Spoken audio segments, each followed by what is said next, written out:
আমন্ত্রণ চ্যানেল 24 এর সকাল 11টার খবরে। শুনছিলেন সিলন ফ্যামিলি ব্লেন্টি শিরোনাম। আপনাদের সাথে আছি আশিক তমাল। রাজধানীতে তীব্র গ্যাস সংকটে সরবরাহ বন্ধ রয়েছে বেশিরভাগ ফিলিং স্টেশনে। গ্যাস নিতে এক স্টেশন থেকে আরেক স্টেশনে ছুটে বেড়াচ্ছেন গ্রাহকরা, তবুও মিলছে না সিএনজি গ্যাস। ফিলিং স্টেশনের সামনে দীর্ঘ হচ্ছে যানবাহনের সারি। অনেকেই বাধ্য হয়ে সংগ্রহ করছেন জ্বালানি তেল। ঘন্টার পর ঘন্টা লাইনে থেকেও গ্যাস না পেয়ে ক্ষুব্ধ গ্রাহকরা। শিগগিরই এই সংকট সমাধানের দাবি জানান তারা।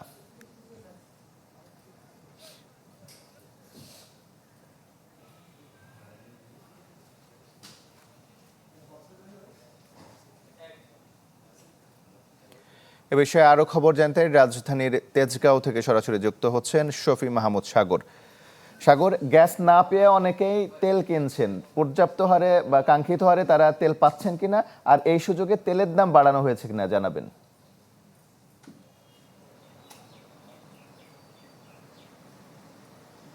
তমাল, হ্যাঁ, এটি ঠিক যে যেহেতু গ্যাস পাওয়া যাচ্ছে না, সেক্ষেত্রে যে সকল যানবাহন একই সাথে তেল এবং গ্যাস দুটি মাধ্যমে চলাচল করছে, তারা বাধ্য হয়ে বিকল্প হিসেবে তেল নিচ্ছেন। তবে তেলের দাম বেড়েছে কিনা সে বিষয়ে আমাদের কাছে সুস্পষ্ট এখনো পর্যন্ত কোনো বার্তা নেই যে এই জন্য তেলের দাম বাড়ানো হয়েছে কিনা।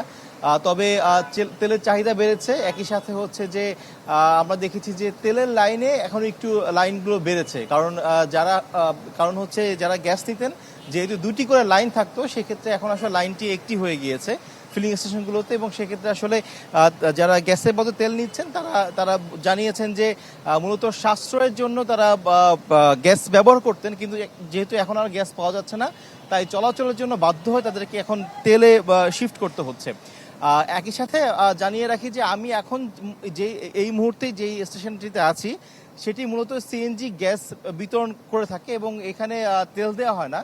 তো একমাত্র বলা যায় যে গত 4-5টা স্টেশন ঘুরে এসে আমি এখানে দেখতে পেলাম যে এখানে গ্যাস দেওয়া হচ্ছে, তবে গ্যাসের চাপটি অনেকটাই কম, যার কারণে যে সকল যানবাহনগুলোতে গ্যাস দেওয়ার ক্ষেত্রে হয়তোবা 2 থেকে 3 মিনিট সময় লাগতো, সেক্ষেত্রে সময়টি বেড়ে প্রায় 5 থেকে 10 মিনিট হয়ে যাচ্ছে। এবং একই সাথে যারা গ্যাস নিতেন তারা আসলে যেই পরিমাণ নিতে পারতেন সেই পরিমাণ দেওয়া হচ্ছে না, এই দাবিটিও আমরা শুনতে পেরেছি। এবং এই যে ফিলিং স্টেশনের বাইরে এখন বৃষ্টি হচ্ছে, যদিও এই জন্য দেখাতে পারছি না, কিন্তু সিএনজি যেসব সিএনজি লাইন দাঁড়িয়েছেন, সেই সিএনজি কিন্তু দীর্ঘ সারি প্রায় 1 থেকে 1.5 কিলোমিটার পার হয়ে গিয়েছে, একটি দীর্ঘ লাইন হয়ে গিয়েছে। তবে তারপরও তারা আসলে বলছেন যে তারা অপেক্ষায় আছেন, যেহেতু এইখানে গ্যাসের সরবরাহটি আছে, তারা আশাবাদী যে এখান থেকে হয়তো তারা গ্যাস পেতে পারেন। কিন্তু রাজধানীর অধিকাংশ অন্যান্য যে সকল ফিলিং স্টেশনগুলো ছিল, সেখানে গতকাল থেকে আসলে গ্যাস দেওয়া হচ্ছে না, আজকেও বন্ধ রয়েছে। তমাল। সাগর, আপনাকে ধন্যবাদ। গ্যাস সংকটের খবর জানাচ্ছিলেন আমাদের সহকর্মী শফি মাহমুদ সাগর। শুধুমাত্র বহিষ্কারাদেশের ভিত্তিতে জামায়াতে ইসলামের গাজী নজরুল ইসলামের এমপি পদ নিয়ে কোনো সিদ্ধান্ত নেবে না নির্বাচন কমিশন। সংসদ জানতে চাইলে শুনানি এবং পর্যালোচনা করে সিদ্ধান্ত নেবে ইসি। চ্যানেল 24-কে সব তথ্য জানিয়েছেন নির্বাচন কমিশনার আব্দুর রহমান আল মাসউদ। তবে জামায়াতে ইসলামীর সংসদীয় দলের মুখপাত্র জানিয়েছেন, যেহেতু তাকে দল থেকে বহিষ্কার করা হয়েছে, স্বয়ংক্রিয়ভাবে তা পদত্যাগ হিসেবেই গণ্য হবে। আশিকিন প্রিন্সের রিপোর্ট। জামায়াতে ইসলামীর মনোনয়নে বিগত নির্বাচনে সাতক্ষীরা 4 আসনে এমপি হন গাজী নজরুল ইসলাম। তবে দলীয় তদন্তে নৈতিক স্খলনের প্রমাণ পাওয়ায় বহিষ্কার করা হয়েছে তাকে। এই অবস্থায় প্রশ্ন দেখা দিয়েছে বর্তমান বাস্তবতায় সংসদের সদস্য থাকবেন কিনা গাজী নজরুল। সংবিধানের 70 অনুচ্ছেদে বলা আছে, স্বেচ্ছায় পদত্যাগ কিংবা নিজ দলের বিপক্ষে ভোট দিলে বাতিল হবে এমপি পদ, কিন্তু সেখানে স্পষ্ট নয় বহিষ্কারের ইস্যুটি। হ্যাঁ, পদত্যাগ তো এটা অটোমেটিক হয়ে যাবে, সদস্যপদ যেহেতু বিলুপ্ত হয়ে গিয়েছে। আপনার আরপিওর 12 অনুযায়ী 12(1) সাবসেকশন খ, এটা অনুযায়ী অটোমেটিক্যালি ওনার এটা বিলুপ্ত হয়ে যাবে, ইসি গ্যাজেট নোটিফিকেশন দিবে আর কি। 66 অনুচ্ছেদ অনুযায়ী আসন শূন্য হবার বিতর্ক তৈরি হলে নিষ্পত্তির জন্য পাঠানোর কথা নির্বাচন কমিশনে।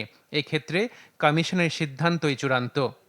শুধুমাত্র উনি ওনার একটা দিয়েছেন, it may be a document of expulsion, লিখিত একটা ডকুমেন্ট শুধু ব্যবহৃত হবে, এভিডেন্সের ব্যবহার হবে, কিন্তু এইটার ভিত্তিতে নির্বাচন কমিশন কোনো পদক্ষেপ গ্রহণ করতে পারবে বলে আমার মনে হয় না। আর্টিকেল 66 সাব আর্টিকেল 4 মোতাবেক এটাকে পার্লামেন্ট থেকে রেফার করতে হবে নির্বাচন কমিশন। তখন নির্বাচন কমিশন সেটার ভিত্তিতে আনুষঙ্গিক কাউকে শুনানি দেওয়ার প্রয়োজন হলে পর্যালোচনা করে নির্বাচন কমিশন তার সিদ্ধান্ত জানাবে। গাজী নজরুল ইসলামের পদ থাকা না থাকার আলোচনায় নতুন করে সামনে আসছে লতিফ সিদ্দিকীর উদাহরণ। 10ম সংসদে এমপি নির্বাচিত হন তিনি। হজ নিয়ে বিতর্কিত মন্তব্যের কারণে তাকে বহিষ্কার করে আওয়ামী লীগ। অবশ্য নির্বাচন কমিশনের শুনানি শুরু হওয়ার আগেই পদত্যাগ করেন লতিফ সিদ্দিকী, যাতে শূন্য হয় আসন। আপত্তিকর মন্তব্যের জেরে 2021 সালে আওয়ামী লীগ থেকে বহিষ্কার করা হয় সংসদ সদস্য মুরাদ হাসানকে। তবুও সংসদ সদস্য পদে বহাল ছিলেন তিনি। সংসদ সদস্য বিরোধ নির্ধারণ আইনে উল্লেখ আছে, বিতর্ক সামনে আসার 30 দিনের মধ্যে স্পিকার বিষয়টি নিষ্পত্তির জন্য নির্বাচন কমিশনে পাঠাবেন। শুনানি ও বিরোধ নিষ্পত্তির সময় দেওয়ানি আদালতের এখতিয়ার থাকবে নির্বাচন কমিশনের। 120 দিনের মধ্যে চূড়ান্ত সিদ্ধান্ত স্পিকারকে জানাবে নির্বাচন commission. Ashikin Prince, channel 24, Dhaka. ট্রাইব্যুনালে হাজির করা হয়েছে সাবেক রাষ্ট্রপতি জিয়াউর রহমান হত্যা মামলার আসামি মোজাফফর হোসেনকে। সকাল 9:30টার দিকে ঢাকা সেনানিবাস থেকে মিলিটারি পুলিশের পাহারায় ট্রাইব্যুনালে আনা হয় তাকে। মানবতা বিরোধী অপরাধ মামলায় তাকে গ্রেপ্তার ও জিজ্ঞাসাবাদের অনুমতি চাইবে প্রসিকিউশন। মঙ্গলবার চিফ প্রসিকিউটরের আবেদনে তাকে হাজির করার আদেশ দেন ট্রাইব্যুনাল। এর আগে 15 জুলাই রাতে বনানী ডিওএইচএস এর একটি বাড়ি থেকে মোজাফফর হোসেনকে গ্রেপ্তার করে আইনশৃঙ্খলা বাহিনী।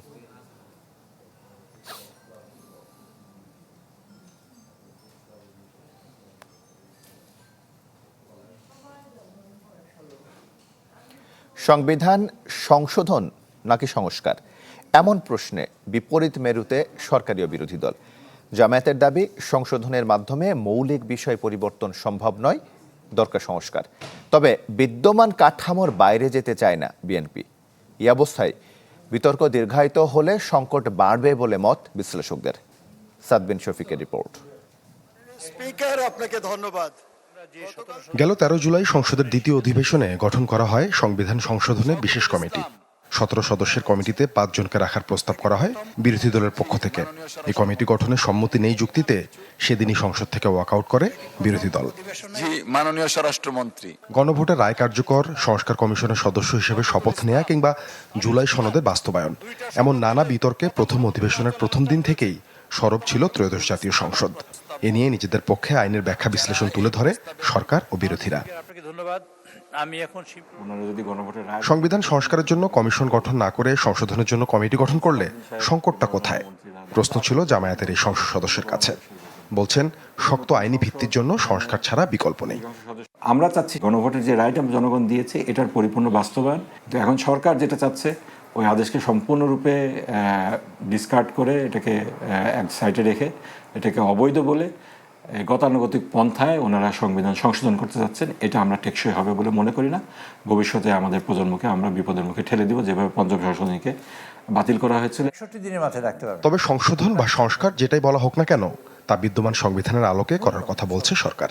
জাতীয় সংসদের চিফ হুইপের মতে কাউকে বাদ দিয়ে চলতে চান না তারা। সংবিধানের প্রত্যেকটা লাইন অ্যামেন্ড করাই একটা সংস্কার। যা আপনি করেন সেটাই সংস্কার। কাজে আপনি সংস্করণে যাই করেন সেটা তো আপনার এই ইনকর্পোরেট করতে হবে সংবিধানই।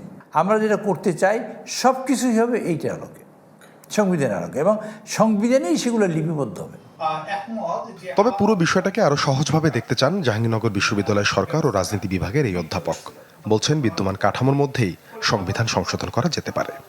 আমরা যদি বাংলাদেশের বিগত সময়ের সংসদীয় ইতিহাস পর্যালোচনা করি তাহলে দেখবো যে এই সংবিধান বিভিন্ন সময়ে সংস্কার করা হয়েছে, পরিবর্তন করা হয়েছে।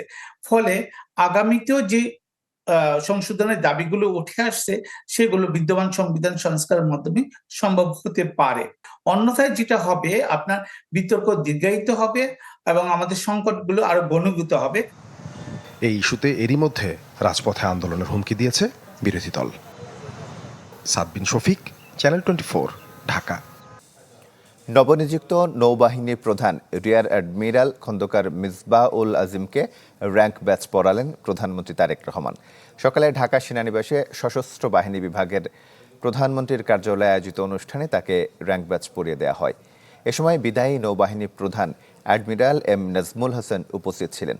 এ সময় প্রধানমন্ত্রী নবনিযুক্ত নৌবাহিনী প্রধানকে অভিনন্দন জানান। জবাবে নবনিযুক্ত নৌবাহিনী প্রধান বাংলাদেশ নৌবাহিনীর পক্ষ থেকে প্রধানমন্ত্রীকে কৃতজ্ঞতা জানান। ভাইস অ্যাডমিরাল খন্দকার মিসবাহ-উল আজিম 1987 সালের 1 জানুয়ারি নৌবাহিনীতে যোগদান করেন। 1989 সালে এক্সিকিউটিভ শাখায় কমিশন লাভ করেন। তিনি রয়্যাল মালয়েশিয়ান নৌবাহিনীতে বিশেষ কৃতিত্বের সঙ্গে প্রাথমিক প্রশিক্ষণ সম্পন্ন করেন। বিতর্কিত নির্বাচনের দায়ে পুলিশ শাস্তি পেলেও আটকে আছে প্রশাসনের কর্মকর্তাদের বিরুদ্ধে নেওয়া উদ্যোগ। এজন্য পদ্ধতিগত জটিলতাকে দুষছে জনপ্রশাসন মন্ত্রণালয়। তবে অভিযোগ উঠেছে আওয়ামী লীগ আমলের সুবিধাভোগীদের কারণে থমকে গেছে শুদ্ধি অভিযান। ইমদাদ হকের রিপোর্ট।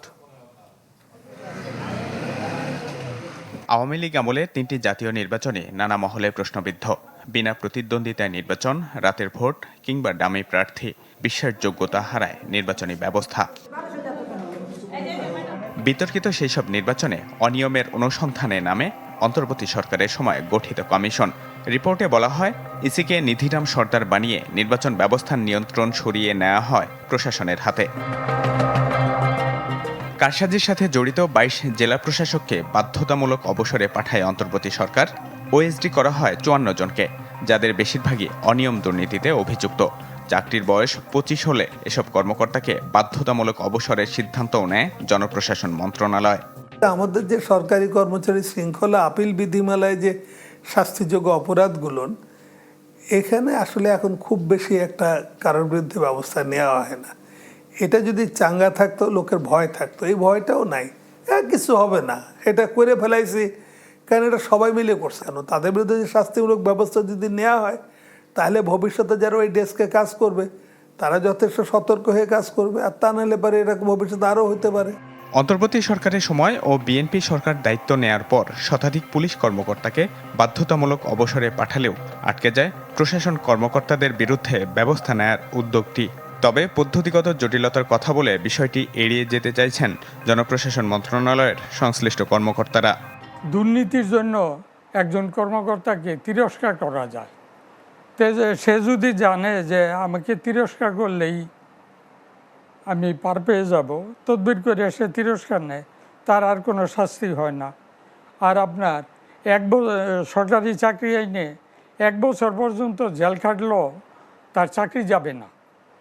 তো এই যদি অবস্থা হয় তাহলে তো সে দুর্নীতি করবে। অভিযোগ উঠেছে উদ্যোগটি থেমে যাওয়ার প্রক্রিয়ায় জড়িত আওয়ামী সরকারের সুবিধাভোগী কর্মকর্তাদের একটি অংশ। ইমদাদ হক, চ্যানেল 24, ঢাকা। ঋণ খেলাপের লাগাম টানতে নতুন করে কঠোর অবস্থানের ঘোষণা দিয়েছে বাংলাদেশ ব্যাংক। উচ্চ খেলাপি ঋণ থাকা 29টি ব্যাংককে দেয়া হয়েছে লক্ষ্যমাত্রা। 23টিকে 20% এবং 6টিকে 10%-এর নিচে খেলাপি কমিয়ে আনার কঠোর নির্দেশনা দিয়েছে কেন্দ্রীয় ব্যাংক। আর নির্দেশনা বাস্তবায়নে বড় ঋণ খেলাপিদের বিরুদ্ধে আইনি ব্যবস্থা, সম্পত্তি জব্দ ও বিক্রি সহ দৃশ্যমান পদক্ষেপ নেবে ব্যাংকগুলো। মাসুমের প্রতিবেদন। অনিয়ম, অব্যবস্থাপনা আর দুর্নীতিতে ডুবছে দেশের ব্যাংক খাত। এই খাতের চরম দুর্দশার মূলে রয়েছে খেলাপি ঋণ। মোট বিতরণ করা ঋণের 3 ভাগের 1 ভাগই এখন খেলাপি, যা ব্যাংক খাতের গলার কাটা হয়ে দাঁড়িয়েছে। চলতি বছরের মার্চ মাস শেষে ব্যাংক খাতের মোট বিতরণ করা ঋণের হার 32% হলেও 10%-এর বেশি খেলাপি 29টি ব্যাংকে, আর 20%-এর ওপরে দেশি বিদেশি 23টি প্রতিষ্ঠান। কয়েকটি ব্যাংকের এই হার 96 থেকে 98% পর্যন্ত। এমন বাস্তবতায় কঠোর নির্দেশ দিয়েছে বাংলাদেশ ব্যাংক। নির্দেশনা অনুযায়ী 20%-এর বেশি খেলাপি ঋণে থাকা 20%-এর নিচে এবং বাকিগুলোকে 10%-এর নিচে নামিয়ে আনতে হবে ডিসেম্বরের মধ্যে। যেভাবেই হোক খেলাপি ঋণের পরিমাণ কমাতে হবে যদি ব্যাংকগুলো তাদের অস্তিত্ব টিকিয়ে রাখতে চায়। সেক্ষেত্রে যাদের 20%-এর উপরে খেলাপি ঋণের হার, তাদেরকে অবশ্যই 20% নিচে নামিয়ে আনতে হবে, এবং যাদের 10%-এর উপরে আছে তাদের 10%-এর মধ্যে বা 10%-এর কাছাকাছি নামিয়ে আনতে হবে। কেন্দ্রীয় ব্যাংকের এমন নির্দেশনা বাস্তবায়নে বেশ কিছু সিদ্ধান্ত নিয়েছে সংশ্লিষ্ট ব্যাংকগুলো, যার মধ্যে বড় খেলাপিদের বিরুদ্ধে আইনি পদক্ষেপ, সম্পদ জব্দ ও বিক্রির মতো দৃশ্যমান ব্যবস্থা নেওয়া হবে। আর ছোট ব্যবসায়ীদের ঋণ মওকুফ কিংবা ঋণ পুনঃতফসিল করে পুনরায় ঋণ পাওয়ার উপযোগী করে তোলার উদ্যোগ নেওয়া হচ্ছে। আমার জনতা ব্যাংকের ক্ষেত্রে যদি বলি, হাতে গোনা প্রথম 10 জন বা 15 জন গ্রাহকের কাছে আমার 56% খেলাপি ঋণ। আমরা সহ সকল ব্যাংকই এই আমরা বড় ঋণগুলোর জন্য চেষ্টা করছি তাদের কাছ থেকে টাকা আদায় করার জন্য। ধরুন আইনি যে সমস্ত পদক্ষেপ আছে, সম্পত্তি ক্রুপ থেকে শুরু করে সম্পত্তি বিক্রি থেকে শুরু করে আমরা দৃশ্যমান হচ্ছে সবকিছু। বর্তমানে ব্যাংক খাতে 18 লাখ কোটি টাকার ঋণের বিপরীতে খেলাপি প্রায় 6.5 লাখ কোটি টাকা। মাসুম মিয়া, চ্যানেল 24, ঢাকা। যুক্তরাষ্ট্রে প্রায় 6.30 লাখ দর্শক বিশ্বকাপ ফাইনাল উপভোগ করেছে, যা দেশটিতে নতুন রেকর্ড। যুক্তরাষ্ট্রে ফক্স ও কমকাস্টে বিশ্বকাপের ম্যাচগুলো সম্প্রচার হয়েছে, যার মধ্যে ফাইনাল ম্যাচে ফক্সে দেখেছে 3.90 লাখ দর্শক আর কমকাস্টে 2.39 লাখেরও বেশি, যা কাতার বিশ্বকাপ ফাইনাল থেকে 2.25 কোটিরও বেশি। এছাড়া ইংল্যান্ড ও মেক্সিকোর শেষ 16 ম্যাচ দেখেছে 4.5 কোটি দর্শক। এর আগে মেজর লিগ বেসবলে লস অ্যাঞ্জেলেস ডজার্স ও টরন্টো ব্লু জেসের মধ্যে ম্যাচটি দেখেছিল 2.70 লাখ দর্শক।